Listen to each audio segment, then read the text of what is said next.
Welcome back to another episode of the Anchor Lines podcast. This week's guest is Course Director Gabe.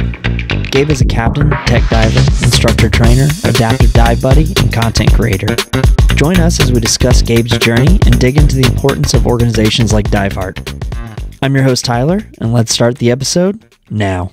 You got a pretty cool life going on right now. A lot of different, our hands in a lot of different things, all from media production that we get to talk about stuff together, Diveheart, course director, boat captain, technical diving, rebreather instructor, or just Not diver? Yet. Okay. Just diver. Just diver. Keeping it to myself for now. Fair enough. Once you share it with others, it takes away the joy. Yeah, you know, I need to have that downtime. Get it? Ah! I hate divers sometimes, dude. Oh, just a lot of go deep jokes, downtime. I know. With thumb sucking away. You're just going to keep saying that just because I told you to be about a thumb suck distance from the microphone. All right, I'm going to turn your mic up. You can lean further away now.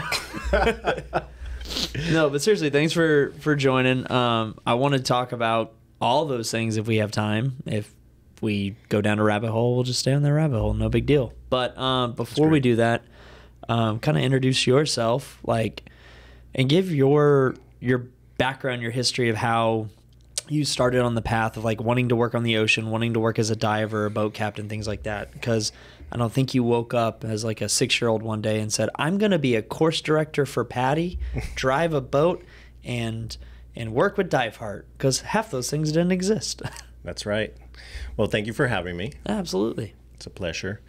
I did not wake up when I was one day and decided to be a boat captain, a course director, Diveheart Instructor Trainer, and any of those things. It just things that happen as you grow, right?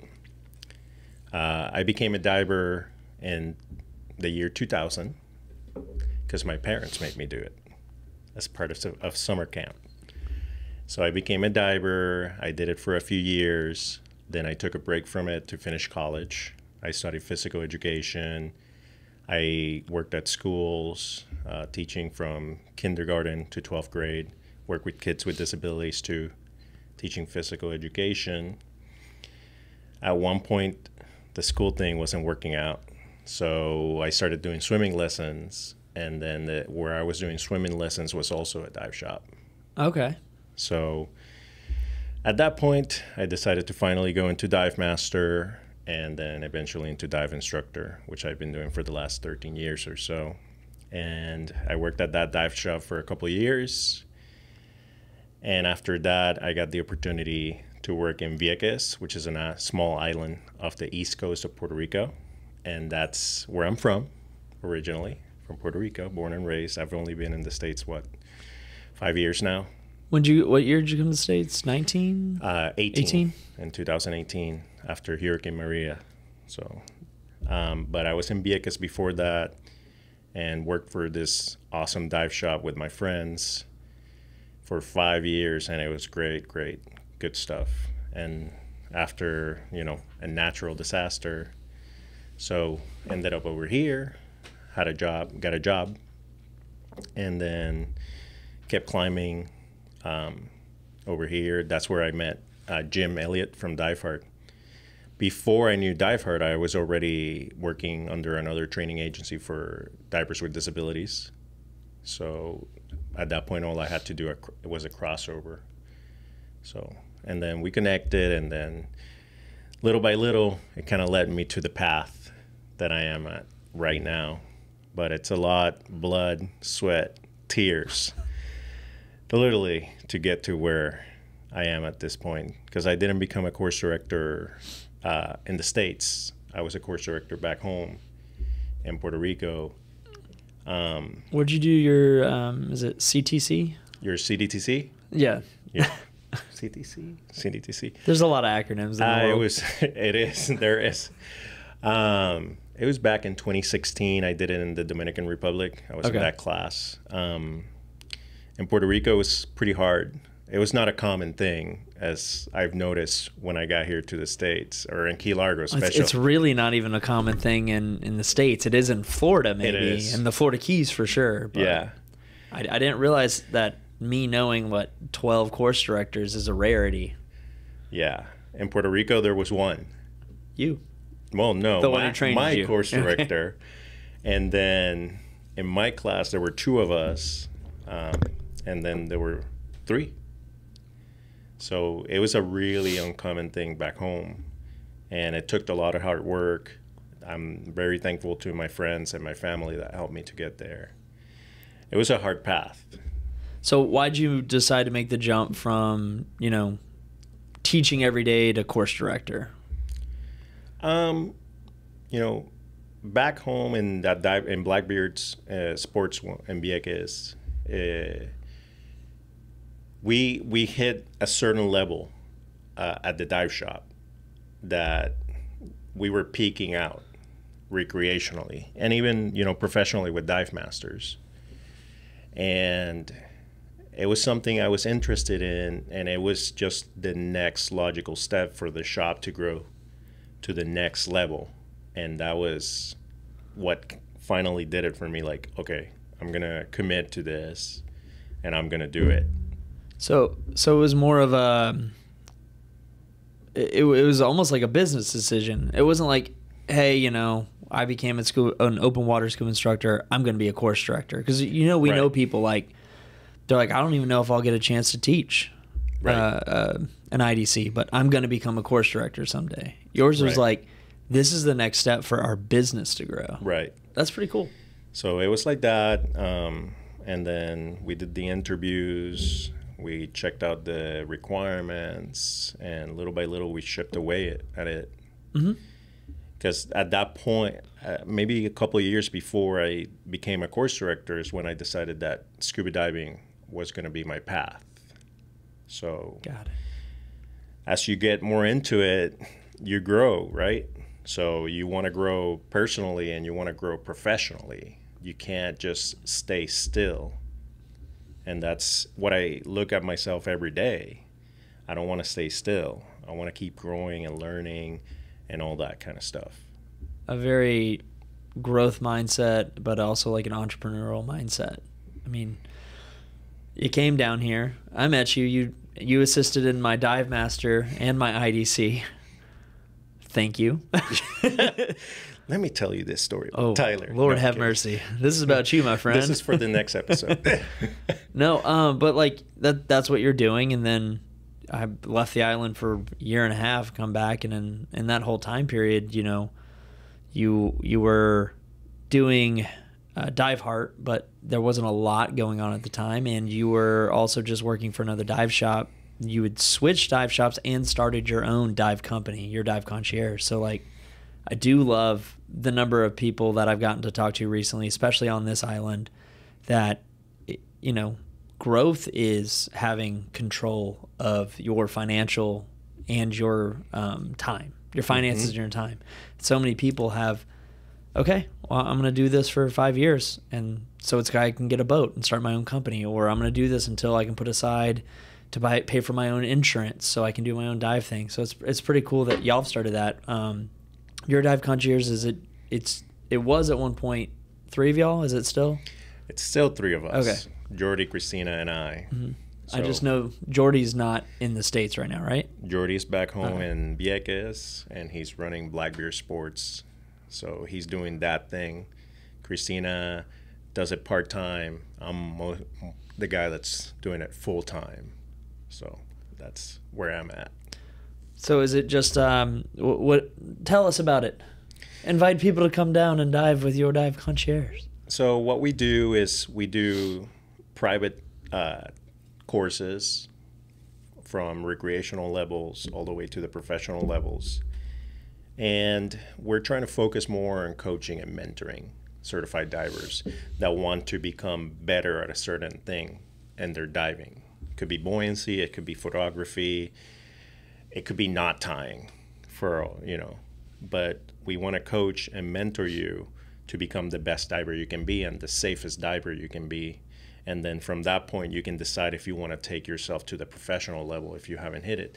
If you're a professional, we want to coach you to become a better professional and guide you with the experience that we have had over the last 10 years or 20 years if you put us together, right?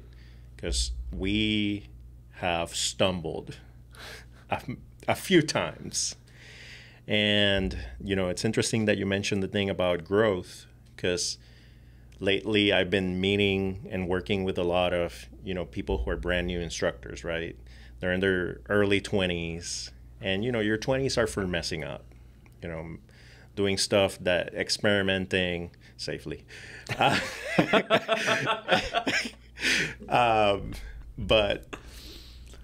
And I've been trying to push them in the right direction. And I tell them, hey, listen, I don't want to see you here in 10 years, right where you are at. Mm-hmm. I want to see you doing better. I want them to do better than I am at one point, right? Take my, you know, I might not have the best advice, but I have some advice that you can take from. Take the good and eliminate the bad that I've learned in my life. So, and take this advice and get a head start of people that have already walked through the path you're walking down. I mean, they talk about that so much in training. Is like it's the coach player mentality, not the teacher student mentality. Right.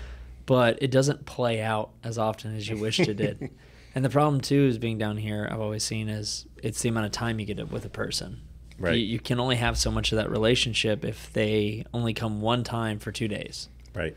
Then you have those few that at least come one time for a week every 6 months. But it's still limiting. So that's really cool that you're kind of pushing to work with young scuba instructors to kind of help them grow in the skills. I mean, I can't tell you how many people graduate the IDC and they've never shot an SMB from depth.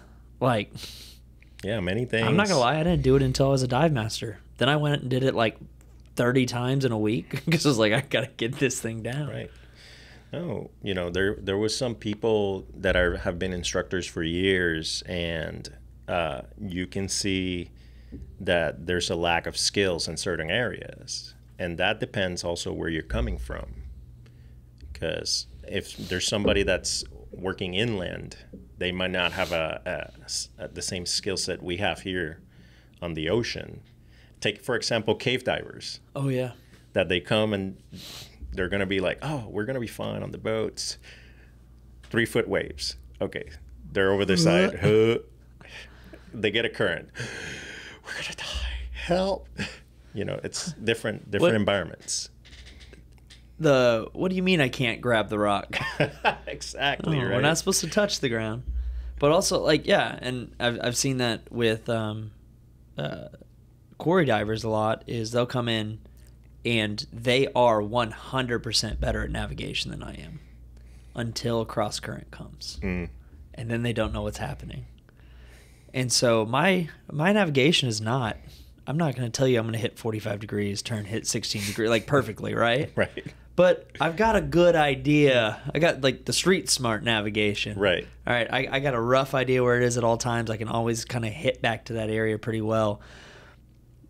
But if you want to put me on a course with no, like in 2 foot of viz, I ain't making it. So it's the same skill done differently too. And you kind of need all the skills if you want to be overall a good diver, or if you at least want to travel. And I know I want to travel more. Right. You want to travel more. Of course. Cool. I'm traveling a lot lately too. Where's next trip? At the end of September, Oahu. Do some training for Diveheart over there. After that, I'm hoping to hit Dima in New Orleans. I'll see you there. Because I've never been to New Orleans, so I want to check that out. And then in December, Cozumel. All right. Do more Diveheart training over there and trips. Cozumel's beautiful. It's awesome. I love it.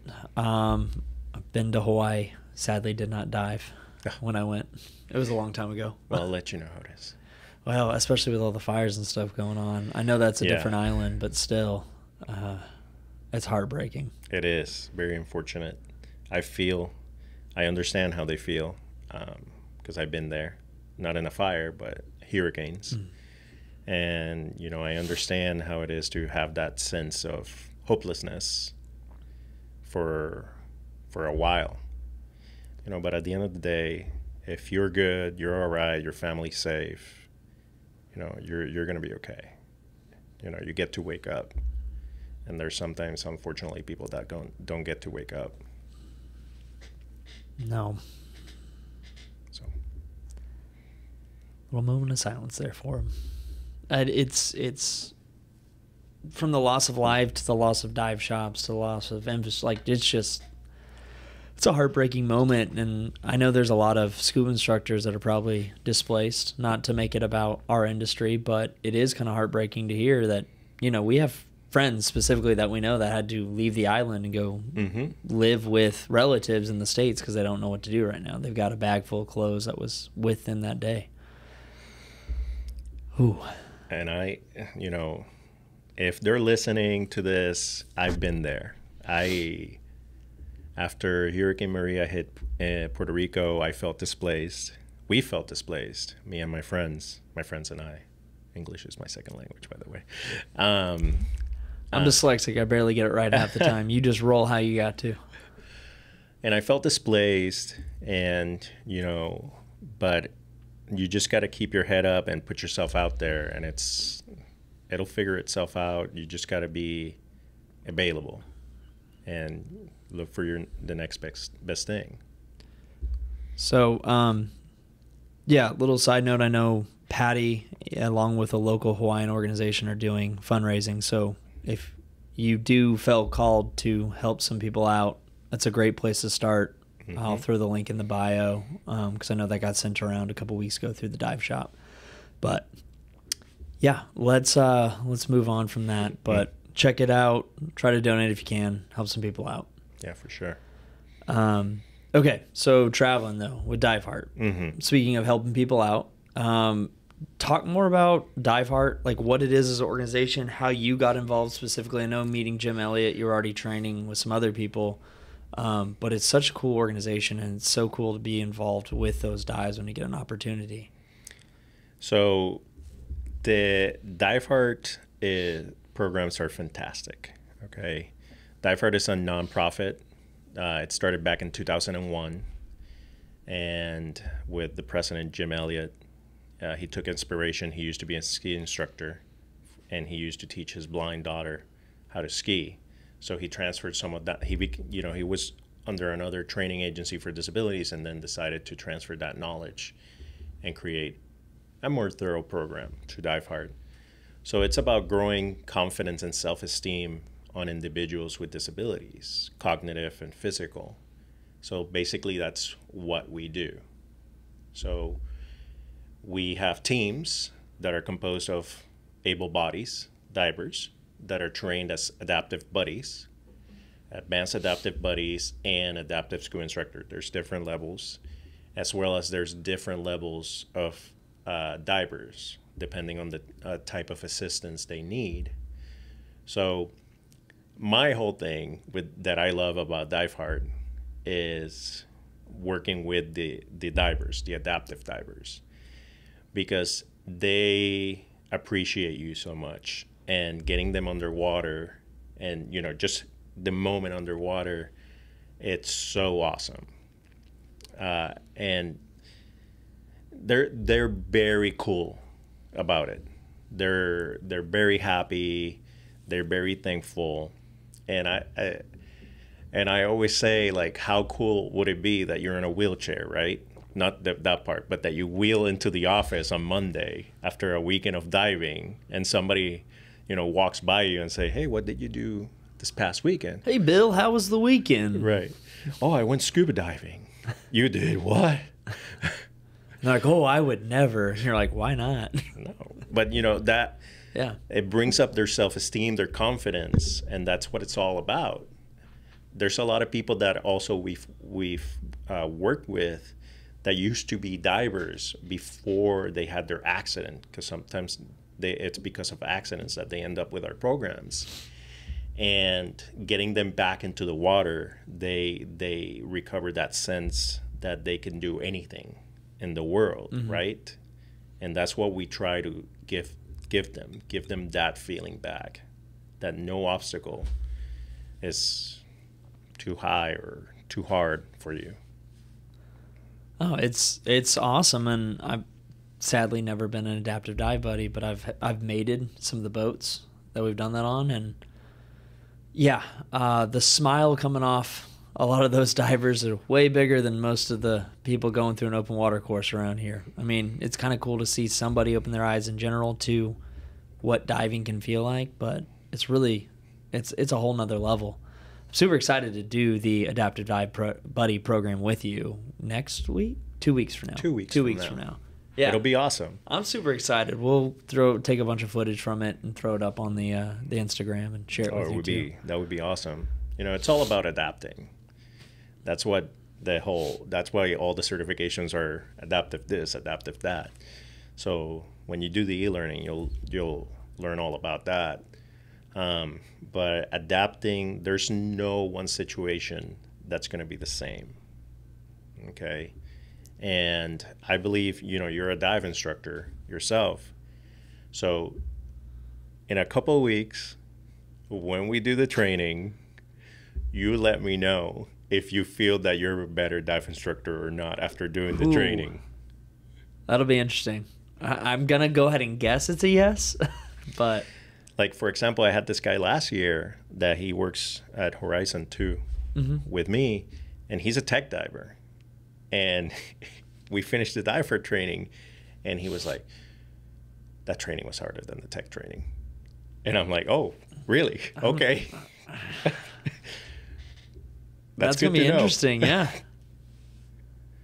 Because think about it, you're learning how to take care of somebody else that might not be able to take care of themselves underwater. So I was explaining this to somebody. I was like, yeah, I'm doing this thing called Diveheart in a few weeks. And they're not a diver. And they're like, what do you have to do? Just like learn how to change the skills?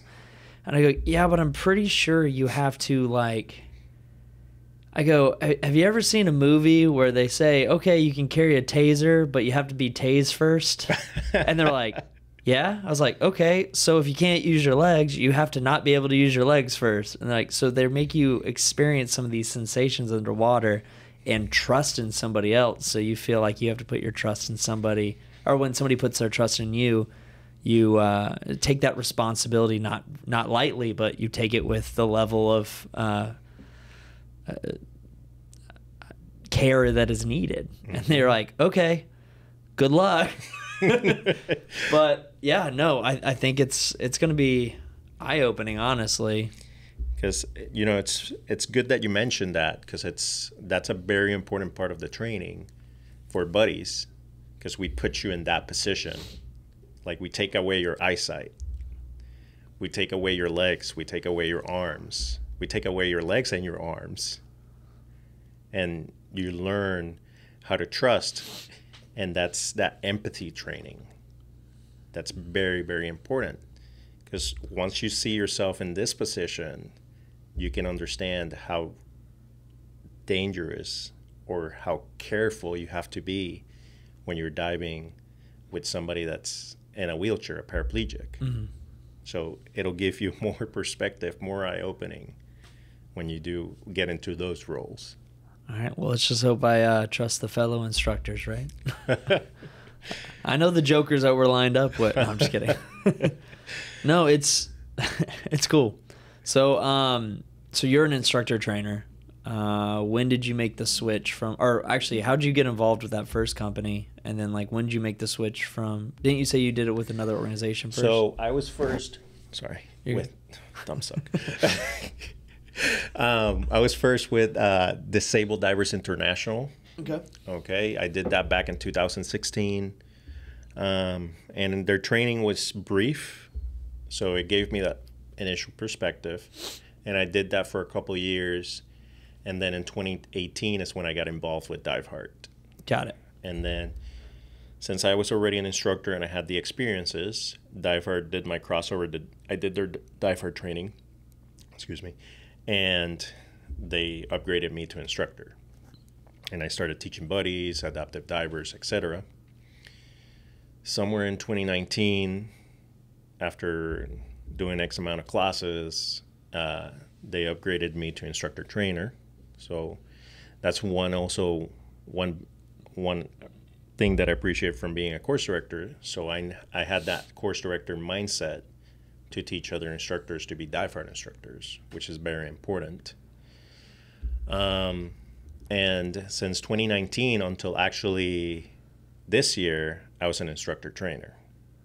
So now I'm an instructor trainer examiner, which I'm one of 4 people that can make instructor trainers for Diveheart. Interesting. So I'm at the same level of the president of Diveheart now. That's pretty cool. There's a lot of opportunities with that, so good luck. Thank you. All right, so we mainly talked about like scuba instructors, like going through this program and stuff.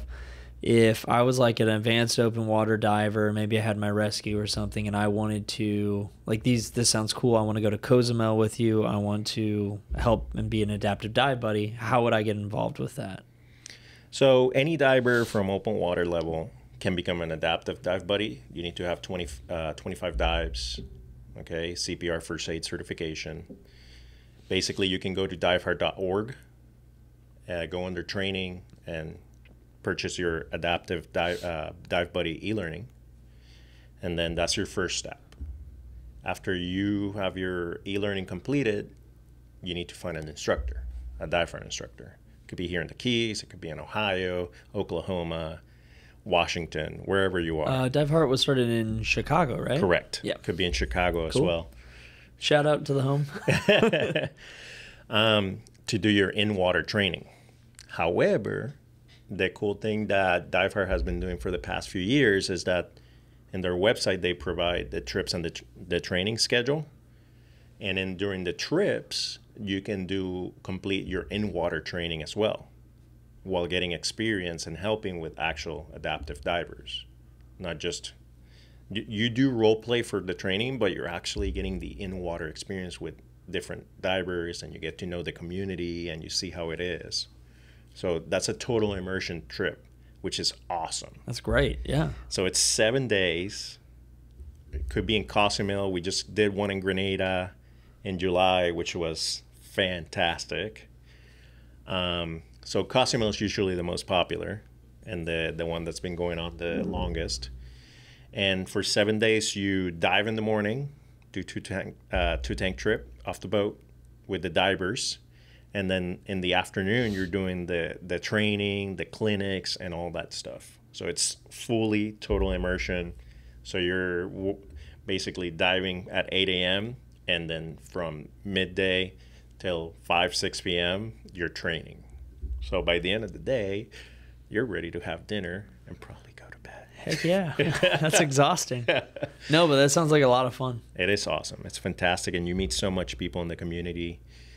And from there, you can meet these divers that like you as a buddy, and they want you to dive with them more. So you just create this friendship. And, you could have been in Cozumel this week, and next week they hit you up, hey, I'm coming down to the Keys. I want to go dive with you. So, okay, let's do it. So that's what they're very appreciative of everything, of all the buddies, and just getting them in the water, which is fantastic. Fantastic. I didn't mean to repeat you, but yeah, no, that's... I hit a little brain stop. No, that's... I'm glad you kind of outlined how that other people can get involved. So diveheart.org. Correct. Cool. Go sign up. Do it. All right. So what other projects you got going on down here? So I have my own company, Your Dive Concierge. So we do that. I've partnered up with some nonprofits. And this year, I've been focusing a lot on the adaptive diving side of it. So we do, like I said, the private courses, the coaching mentoring, and also adaptive diving. So I've been focusing on that. We've trained a few divers this year, so that's awesome. And for the past few months, I've gotten into my own YouTube channel. So I've been creating scuba diving content, however, in Spanish. Okay, en español. My TikTok is flooded with Spanish now, and I don't know what they're saying. Well, I mean, it's not they, it's you mainly, but I can get you the cliff notes. Oh, no, we were talking about this beforehand, like trying to create accessibility for Spanish speakers that just don't have as much basic educational content in their native language right now, for scuba diving at least. Yeah, that's what got me started into it. I was looking in YouTube, because YouTube is a great resource nowadays. YouTube University. That's how I built a car, and it's still running somehow. So I saw some Spanish content for scuba diving. A lot of it was old, like 7, 8 years old, and it was destination specific. So I wanted to create something a little more generic. And also here in the States, Miami is close by. There's a lot of Spanish speakers over there, and I just want everybody to have access to it. And I'm just making videos and creating content. I'm not sure where it's going to take me. Hopefully to some great route, and everything grows and it does well. That's my expectations. But doing it, because we were talking about growth, so that's part of that growth. Because it's nowadays, if you're not on the social medias, you don't exist. Usually people on there are just barely treading too. Yeah. But if you're not on there, you're sinking. Right. So it's part of that growth, and I'm learning how to edit videos, how to properly film, how to edit audio that we were talking about, because all my audio sounds like I'm in an echo. And I'm like, what the hell? And then it's like, if you want to like soundproof the room properly, then you got to like cover it up with decorations too. Otherwise it's like double whammy. It just looks ridiculous. Well, it was pretty funny because I started making YouTube shorts and just doing like voiceovers with B-roll. And what I was doing, I used to get like a towel sheet over your head. And I'm like creepy under a towel, just looking at my script and trying to say everything. I did voiceovers for a project, and I put the comforter over the computer and the mic because Gage was too loud in the other room. It worked great. And I was like, well, that looks pretty. That sounds pretty clean. I'll take that. There you go. So that's, things you learn, things you pick up as you go. A lot of the information I've gotten from YouTube. If you're a dive professional, DIMA, it's a great place for seminars, and I learned a lot there last year about podcasting and about making YouTube videos. So if you're a dive professional, it's a great resource. I think we sat through a lot of the same ones. Yeah, probably. But, I mean, if you've never been to DIMA, it's worth going at least once just for the number of connections you made, the people you still talk to. And in any industry, if you're working in scuba or, if you're a boat captain or your pilot, whatever it is, if you're not plugged into that community, not just who's living on your island, but everybody, you run out of resources real quick when you need something highly specific. And so the first time I went to DIMA was like in 2013, and I just started working in Vieques, and we got there and we got into the convention center in Orlando and walked through the doors, and I'm like, why is there so many people here? Do they all scuba dive?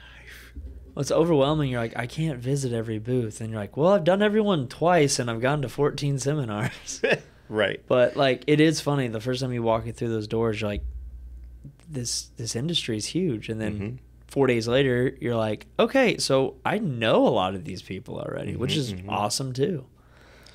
And not just DIMA, because afterwards I went to shows like Beneath the Sea. That's in Jersey.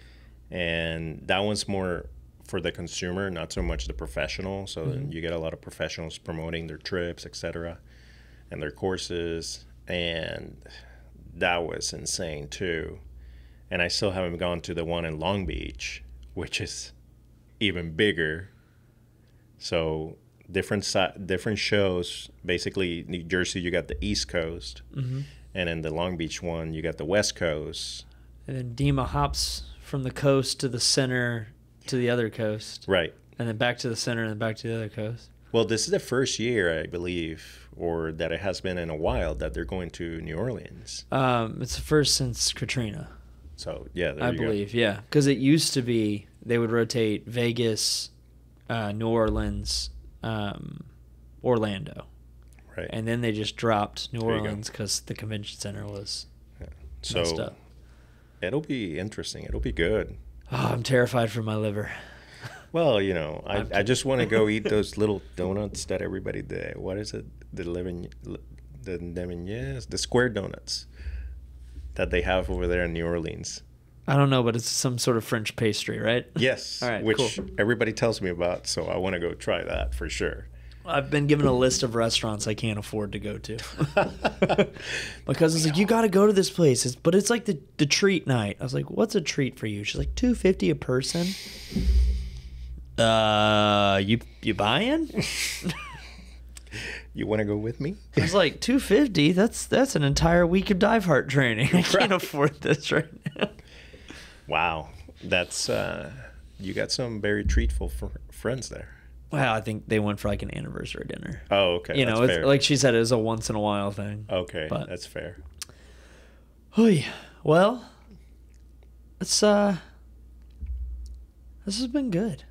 It's been really good. Yeah. Thank you for having me. That's Absolutely. awesome. Is there anything else that you want to like dive into? Self-plug, throw out your socials for your new TikTok and for Diveheart, or I don't know, story you want to tell that you're scared to, but you're really excited to. This one time at band camp. No. All right. Thank you for having me. I appreciate you for inviting me. I think what you're doing is awesome. I'm happy for you. Thank you. I'm proud of you. Aw. This is my dive master instructor, my instructor. I don't think your name ended up on my card because, you know, there's a big pool there, but yeah, you did most of the dive master training for sure. Well, I'm glad something stuck with you. Well, I mean, I'm teaching dive masters this week, so there you go. It's all spinning around. He's giving me grandbabies. A little bit. Once I process these two, I process my master instructor. There you go. I feel good. I think what you're doing is awesome. Talking to everybody, sharing different experiences in the dive industry and in other industries too that are related to the water. I think it's fantastic. And I wish you well in this. I appreciate that. I'm following you very closely. That's terrifying. My YouTube channel is called Dive and Learn. So if you speak Spanish or you want to learn scuba Spanish, feel free to, like and subscribe, because that's actually, if you need Spanish for scuba in a pinch, that might be helpful. You know what you should do is optimize some copies of the videos of the skills in English and Spanish on the same title, and then put them in a playlist for English-speaking instructors to show a skill in Spanish to somebody. Oh, man. Like, okay, I'm struggling to explain mask clearing. Okay, mask clearing for Spanish-speaking. Click, and then you can turn and, like, play the video, and they're like, do you understand, like, comprende? And like, oh, yeah, and then they go underwater. Because underwater, you don't need to speak Spanish, right? It's all, hand signals and stuff. And then you go from there. That could be interesting. Can you say comprende again for me? I don't want to say it wrong again. I want to hear it with that accent again. I sound like Peggy Hill trying to do Spanish, man. Comprende? Yo, comprende. Oh, God. Comprende? No? Comprende. Comprende. Yeah, you got to roll your R's. I don't roll R's well. Yeah, but I appreciate it. I should work on a second language. Oh, but yeah, no. Try something like that, because that could also be good resources to bridge the gap too. Because I mean, we get people of all different language coming down here, and I think especially dive shops are in the Keys and Miami are assumed to have Spanish speakers. We really don't, not all the time at least. Yeah. Yeah, that's actually a great idea. So I might steal it. Yeah, go for it. I might take that from him. The best ideas are stolen. No, and I'm not going to lie. In Puerto Rico, we speak Spanish and English. And especially if you're working in the tourism community, you learn to speak, or in the schools you learn English from very little. But if you're working in the tourism community, your English just gets better and better and better and better. And in Puerto Rico, we're famous for Spanglish. So my scuba, there's a lot of Spanglish. I'm doing an IDC. I've been working with this gentleman for the past few months, and he's Spanish speaking. So I'm doing an IDC that he wants me to show him the materials and the slides in English, but he wants me to speak to him in Spanish. Interesting. So I'm like, my brain is reading English, but my mouth is spitting Spanish at the same time. So the whole process of reading and speaking right there, that's you're switch tasking like crazy. And you don't even know you do it. It's things with, you learn as you grow up. One time I was typing an email in English and having a conversation in Spanish over the phone. That's crazy. And I did it. When I noticed, I stopped. I couldn't do. I'm like, yeah. When you do something just naturally, like I don't know, whatever, you're just doing something naturally, and all of a sudden, when somebody says, "Oh, how'd you do that?" You can't do it again. Right. Get the yips. No, I think that's a great idea. So I might take that idea from you about the skills videos. Because sometimes when I talk about scuba in Spanish, I throw in a few English words. Because sometimes there's like hundreds of different kinds of Spanishes, right? So sometimes we end up just throwing words in English to avoid confusion. That could be one reason. I just don't want to offend anybody with my wrong Spanish from your country, right? So, things we learn as we grow up too. They say learn a second language at a young age because the mind's more malleable than you get to my age. I mean, you can, I can, but I think you could learn French. French? How's that going to benefit me around here? Or Russian. Well, I got to find a wife sometime. Sorry, that was so bad. Wow. Oh